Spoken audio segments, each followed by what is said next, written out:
Alexis Corbière, bonjour. Bonjour. Alors, remaniement, vous attendez un grand remaniement, un petit remaniement? Qu'est-ce que... Bon, dans la position qui est la mienne, moi, ce que je souhaiterais, c'est qu'il y ait une autre politique qui soit menée. Alors, est-ce que ce remaniement peut s'accompagner d'une autre politique? Moi, je crois les gens sur parole. J'ai l'impression que ce gouvernement, que ce soit M. Macron, M. Philippe, veut continuer dans la même voie. Personne n'a fait entendre de manière significative une autre orientation. De ce que je vois à l'Assemblée nationale, de toute façon, c'est la même ligne qui continue. C'est-à-dire, c'est une ligne que vous qualifiez de quoi? Qui considère que le problème de ce pays, c'est que le Code du travail est un obstacle, il y a trop de règles, trop d'aides sociales qui sont données, et qu'il faut, y compris, rendre encore plus d'argent aux plus fortunés, je ne parle même pas aux classes moyennes supérieures, mais aux très riches, pensant que ça va ruisseler, on connaît ça, et tout ça ne marche pas. Donc bon, c'est un gouvernement très dur, hein, j'ai envie de dire plus libéral encore que ce qu'on a connu précédemment quand c'était des gouvernements. Est-ce que c'est vraiment sa politique qui est en question là, ou plutôt des attitudes, de cafouillage moi je crois, parce que ce qui se passe... comportemental, je dirais. Bon, il y a des comportements, il y a des cafouillages comportementaux, mais quand vous avez un Nicolas Hulot qui dit « moi je m'en vais parce que de toute manière je suis la caution d'une orientation politique qui n'intègre pas l'écologie, et pour ces raisons je suis totalement impuissant, je préfère partir », c'est un signe fort, parce que l'écologie est un sujet central. Quel que soit ce que nous pensons tous, les gens qui nous regardent, lecteurs du Figaro, j'imagine qu'ils ne sont pas d'accord avec la France insoumise sur beaucoup de points, mais au moins qu'on partage le fait qu'attention, notre système économique remet en cause la planète elle-même, et là il y a quelque chose de fondamental. Quand vous avez vous apportez des solutions, vous, la France insoumise? Nous, on propose la règle verte, c'est-à-dire qu'on ne puisse pas, que ce soit considéré comme interdit, le fait qu'on soustrait à la planète plus que ce qu'elle peut reproduire elle-même, d'accord? Par exemple, c'est une proposition, vous savez que désormais la date, chaque année, et cette date, vous en parlez sans doute au Figaro, qui fait que le moment où on a épuisé nos réserves naturelles sur une année, hein, désormais, là, on est début août, et chaque année, quasiment, on prend 3-4 jours. Donc attention, il y a un système de production qui doit nous interroger. Je le dis d'autant plus que moi, que j'ai pas toujours été écologiste, hein, j'ai été plutôt d'une tradition qui était plutôt productiviste, etc., qui pensait qu'il fallait produire, qu'on allait partager les richesses. Mais je dis, il faut changer de paradigme, de manière de voir. Il faut une transition écologique, même par exemple sur le nucléaire qui a assuré un peu, on va dire simplement, mais c'était pas si simple, l'indépendance énergétique de la France. Aujourd'hui, l'intelligence et la puissance de la France va nous permettre de dire, ben voilà, on met en place aujourd'hui des nouvelles filières industrielles pour développer, que ce soit le photovoltaïque, que ce soit l'éolien, que ce soit le maritime, etc. Voilà, il n'y a rien. Tout à fait inaudible là-dessus. Totalement inaudible, y compris le titre de champion de la Terre d'Emmanuel Macron est quasiment un gag, parce que franchement, on est très en retard par rapport à beaucoup d'autres. Enfin, vous avez vu le rapport du GIEC qui dit qu'on peut y arriver peut-être, mais il faut prendre des décisions. Ouais. Et ce qui est sûr, c'est que le gouvernement français ne se situe pas vraiment dans le peloton de ceux qui prennent les meilleures décisions. D'accord. Alors je reviens à votre question. On va voir les femmes et les hommes qui portent ça. Ouais. Mais franchement, pour utiliser une métaphore footballistique, j'ai l'impression qu'il n'y a pas beaucoup de profondeur du banc de touche, hein, en termes de remplaçants. Ouais. Les noms que je vois, je ne veux pas être cruel, sont quand même des quatrièmes couteaux. Quand je vois que même le nom de Bruno Julliard en est à point de rentrer au gouvernement, je me dis au secours. Hein. C'est un quatrième couteau, Bruno Julliard. Et encore un canif, quoi. Bon, non, surtout canif. C'est un homme aux convictions, comment dirais-je, tellement malléable que ça en dit long sur... Enfin, je ne veux pas être cruel, mais on verra. Après, je répète que moi, je suis inquiet de voir qu'on va s'en prendre dans l'enseignement professionnel. J'ai vu ce que déclarait M. Blanquer. On va s'en prendre à beaucoup d'aspects importants de notre vie. Alors, je parlais du Parti communiste tout à l'heure, parce qu'il y a eu une réunion, un vote sur des textes qui doivent être présentés au congrès extraordinaire du parti au mois de novembre. Et Pierre Laurent, qui est le secrétaire national du Parti communiste, a été mis en minorité à l'occasion de ce vote. Son texte a été mis en minorité. Ça veut dire quoi ? Alors, que les choses soient claires, je ne suis pas membre du Parti communiste, je n'ai jamais été. Ce sont des alliés pour vous. C'est une défaite pour Pierre Laurent, qui, à mon avis, il paye le prix d'errement, d'hésitation. Il a volontairement fracturé le Front de gauche en 2014, on va dire, en faisant de ce qu'était le Front de gauche. On s'en souvient, une alliance dans laquelle nous étions à l'époque. Lui, il en a fait quelque chose à géométrie variable, où selon les moments, le Parti communiste ne l'envisageait que comme une manière de sauver ses propres élus. Ça a pris concrètement la forme dans certaines villes comme Paris. Ils ont préféré au premier tour faire alliance avec le PS et devenir de plus en plus polarisé par le PS qui était déjà en crise, etc. Nous, avec la France insoumise, on a fait totalement un autre choix. Ce qui a amené, peut-être, vous êtes fin observateur, vous l'avez vu, mais lors de l'élection présidentielle, pendant un moment, le Parti communiste ne nous a pas soutenus. Ceux qui ont été les plus rudes, je me souviens d'Olivier d'Artigol, c'est le porte-parole du PC, très violent, méprisant vis-à-vis de notre campagne. Ce sont plus les alliés pour vous? Moi, surtout, je demande, je ne sais pas où ils en sont. Donc, de tout ça, Pierre Laurent a été battu par les adhérents. Alors, la question, c'est que le texte... Mais est-ce que André Chassaigne, il n'est pas tellement plus favorable? moi, ce qui me semble être une difficulté. C'est le président du groupe. Qui est un homme entier. Moi, je veux dire, au moins, il triche pas, mais je crois qu'il ne règle aucun de leurs problèmes. Parce que le texte André Chassaigne qui arrive en tête est un texte, je vais être simpliste, mais un peu identitaire. Vive le Parti communiste qu'il faut réaffirmer. Oui, mais ok, and so what, comme dirait l'autre. Et après, et qui porte un peu en lui le fait qu'il faut renouveler l'union de la gauche avec le PS. Et à l'occasion des prochaines élections municipales, le PS me semble dans une crise totale. Moi, je pense que... Vous n'en voulez pas d'union de la gauche, vous? C'est-à-dire que s'il s'agit de rattacher des petits sigles en crise et de nous vendre le fait qu'il faut, parce que nous serions de gauche, entre guillemets, nous mettre d'accord avec des forces en crise comme le Parti socialiste, ça n'a pas de sens. La question, c'est aujourd'hui, il faut comprendre, il y a eu un basculement complet nouveau de la vie politique, il faut agréger des forces. Nous, on est pour fédérer le peuple, plutôt que cette union de sigles qui souvent n'a aucune portée propulsive. Il y a des forces à l'intérieur du Parti communiste qui sont assez favorables bien à sûr. Je pense à un député de la Seine-Saint-Denis qui s'appelle Stéphane Peu. Oui, il est plus favorable à vous, par exemple, que Yann Brossa. Bien sûr. Ah oui, c'est clair. Non, mais Stéphane Peu, lui, il est assez favorable à nous. Yann Brossa, le problème, ce que j'ai vraiment détesté, c'est qu'il a, pour essayer de coller un peu à la ligne Chassaigne qui était très anti-Mélenchon, il en a rajouté des tonnes ces derniers mois, de manière outrancière, en nous insultant, en exacerbant des sujets. Bon, lui qui en plus il est connu pour un opportunisme vis-à-vis du PS à Paris, totalement collé à Hidalgo. L'avez-vous entendu une seule fois critiquer Anne Hidalgo et le Parti socialiste de Paris? Jamais, d'accord? Donc ce monsieur est arrivé en faisant des leçons à tout le monde, il débarque comme ça. Bon, je veux dire, en plus scotché dans des scores quand même assez tristes pour le Parti communiste. Et il a essayé d'exister médiatiquement en disant « Je n'ai qu'une seule chose à dire, j'ai dit du mal contre Mélenchon ». Ça fait un peu court pour aller devant les électeurs. Aux européennes, la France insoumise va y aller seule? Non, nous, on agrège beaucoup. Vous allez voir sans doute que même au sein de d'ex-grandes formations politiques, il est possible au Parti communiste, au Parti socialiste. Oui, il est possible qu'il y ait des gens qui nous rejoignent. Vous savez, on a la liste la plus, en réalité, large, avec des syndicalistes, des représentants associatifs, des anciens écologistes. Je pense à M. Coronado. Il y a beaucoup de personnalités. Ça sera quoi la ligne? La ligne, c'est celle qui est là. Nous, dans le cadre des traités actuels, on ne peut pas changer l'Europe. Donc vous dénoncez les traités actuels? Nous, on ne veut pas mentir aux Français. Tous ceux qui vont venir nous dire, comme l'ont fait souvent les socialistes, et maintenant l'Europe sociale, il faut changer d'Europe. Mais on ne remettra pas en cause les traités, franchement. C'est pas votre discours. Voilà. Et nous, on est pour, clairement, utiliser le poids de ce que représente la France, 18% du PIB de l'Union européenne. Nous pensons que ce serait un poids important pour renégocier les traités qui, chaque fois que l'on a donné la parole aux Français, ont été rejetés d'ailleurs. Si on dénonce les traités? Oui. Qu'est-ce qui se passe après? Ça veut dire qu'on est sorti de l'Europe? Une crise qui est ouverte.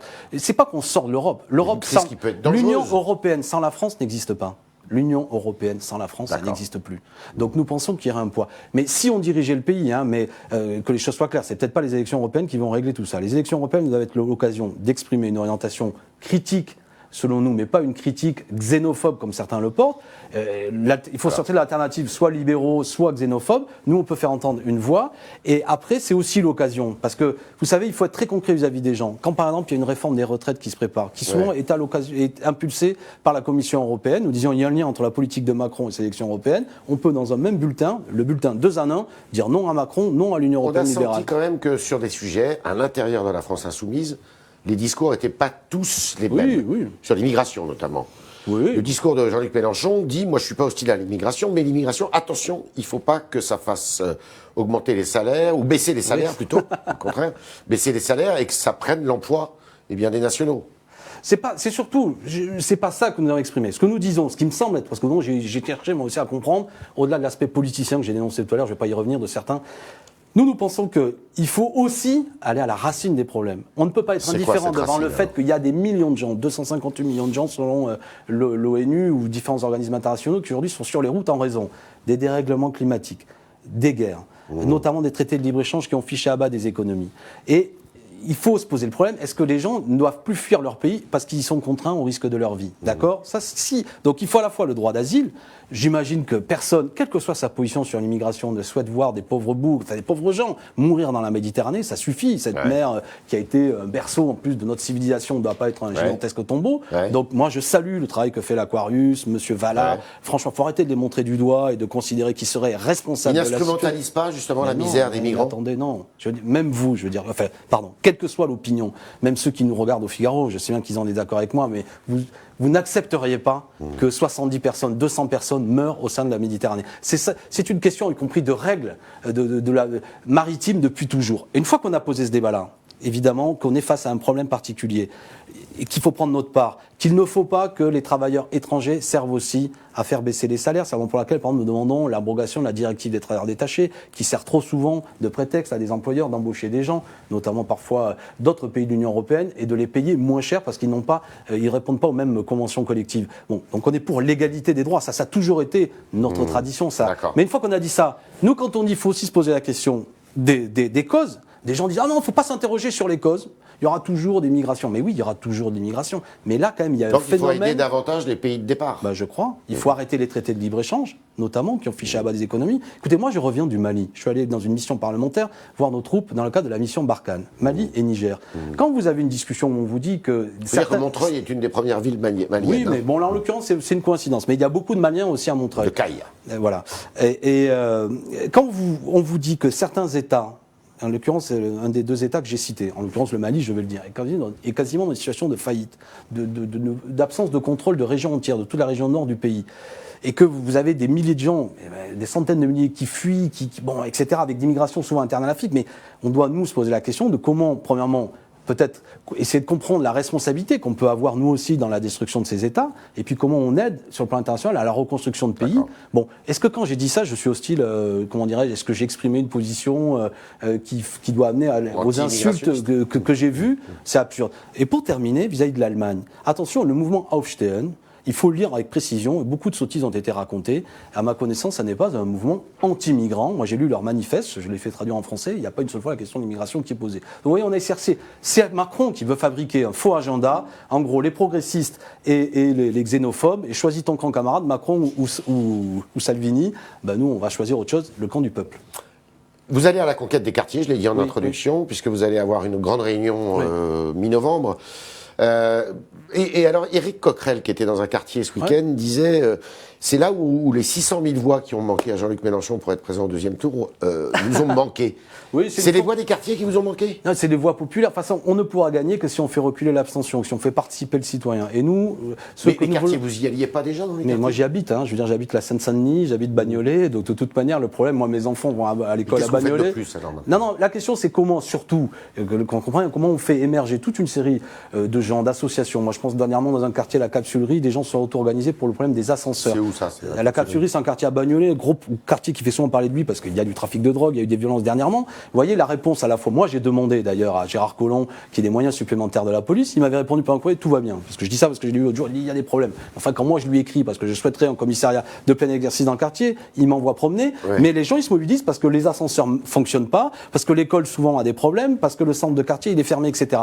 Donc tous ces gens qui s'organisent, moi c'est ça surtout qui nous intéresse. Cette journée du mois de novembre. Voilà, le 18 novembre on va faire un rassemblement, on aimerait que dans toute une série de quartiers populaires qui cumulent les difficultés, l'absence de services publics. Je vais vite, mais attention, il y a eu un rapport parlementaire l'autre jour qui a amené à ce qu'on soit reçu par Édouard Philippe, tous les parlementaires de Seine-Saint-Denis, qui effectivement acte le fait qu'il y a moins d'investissements publics, notamment en Seine-Saint-Denis, qui est à l'image de ces quartiers populaires. Donc on va essayer de faire émerger des acteurs, leur donner la parole, l'aider à l'auto-organisation, c'est que ça, c'est pas quelque chose... C'est une nouvelle stratégie quand même de la France Insoumise, parce que par exemple demain il y a une action, il y a une on était déjà présents dans les quartiers, en Seine-Saint-Denis on a beaucoup de députés France Insoumise. Il y a une journée d'action syndicale demain. On sait que pendant la première année du quinquennat, votre leitmotiv c'était on va mettre la France dans la rue.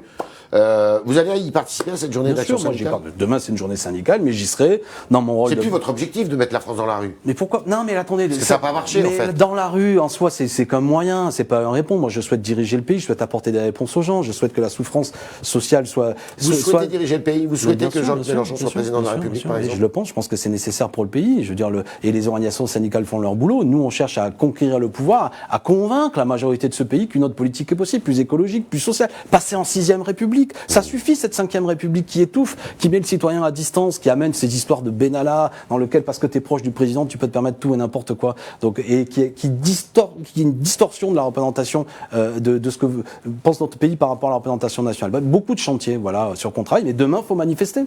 Voilà, Alexis Corbière va manifester demain. On continue avec lui et Valentin Pilate qui nous a rejoint dans le studio pour poser vos questions.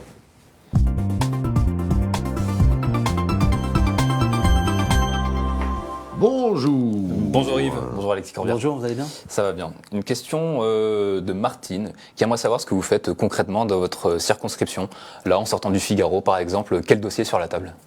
Il y a notamment le dossier que j'évoquais tout à l'heure. Il y a des quartiers sur lesquels nous demandons, j'ai déjà écrit au ministre de l'Intérieur de l'époque, sur un problème de sécurité dans un quartier particulièrement. Ce que j'évoquais aussi sur cette question concrète des problèmes d'ascenseur sur lesquels je suis intervenu. Après, vous avez des problèmes divers, notamment de nos écoles, les écoles publiques qui sont assez sous-dotées en Seine-Saint-Denis et particulièrement dans ma circonscription. Et puis après, vous avez tout le quotidien d'un élu qui fait que vous avez des permanences et les gens viennent vous voir, bien souvent pour vous poser des problèmes qui ne sont pas directement de votre responsabilité de député, mais que vous devez entendre, parce que des problèmes de logement, parce qu'eux-mêmes sont au chômage et qu'ils aimeraient que vous puissiez les aider, leurs enfants, etc. Ça prend énormément de temps et après, vous avez tout un quotidien aussi de tissu associatif qu'il faut aller voir. Bon, c'est très prenant. Très bien.